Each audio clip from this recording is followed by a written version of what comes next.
பாண்டியன், நீங்கள் 3 ஜோடியும் ஒன்றா வெளியே போயிட்டு வரட்டுமே, எங்கே போகிறதுன்னு நீங்களே யோசிங்க அப்படின்னு சொல்கிறாரு.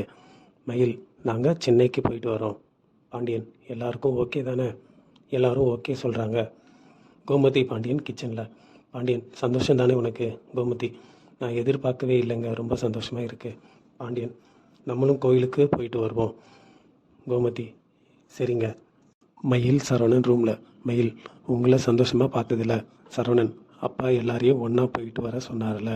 மயில், ஹனிமூன் போகிறதே ஒருத்தரை புரிஞ்சிக்க தானே, எல்லாரும் ஒன்றா போனால் எப்படி? சரவணன், அதெல்லாம் புரிஞ்சிக்கலாம். மயில், அவங்களுக்கு நம்ம கூட வர விருப்பப்படுவாங்களா? சரவணன், அவங்களும் இந்நேரம் ரூமில் சந்தோஷமாக இருப்பாங்க. உனக்கு விருப்பம் இல்லையா? மயில், ஹனிமூனுக்கு ஒன்றா போகணுன்னு தான் யோசனையாக இருக்குது. தனியாக போனால் கொஞ்சம் ப்ரைவசியாக இருக்கும். சரவணன், நான் எங்கள் தம்பிங்களோட போய் ரொம்ப நாள் ஆச்சு.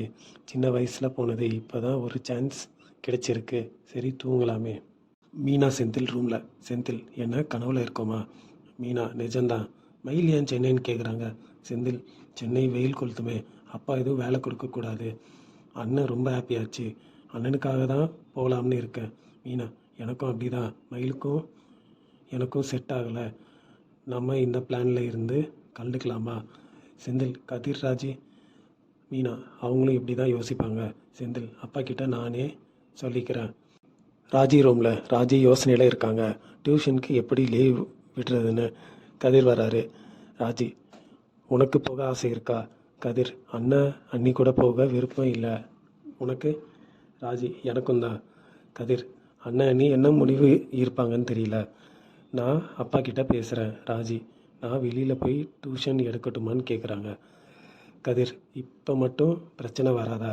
லைட் ஆஃப் பண்ணிவிட்டு தூங்கு, டியூஷன்லாம் ஒன்றும் வேணான்னு சொல்லிடுறாரு. நாளை. மீனா, 1 வருஷத்துக்கு இத்தனை நாள் தான் லீவ் எடுக்கணும் நீ இருக்கு அப்படின்னு பாண்டியன்ட்ட சொல்கிறாங்க. ராஜி, நான் இப்போ தான் கோச்சிங் கிளாஸ் சேர்ந்தேன் அப்படின்னு அவங்களும் சொல்கிறாங்க.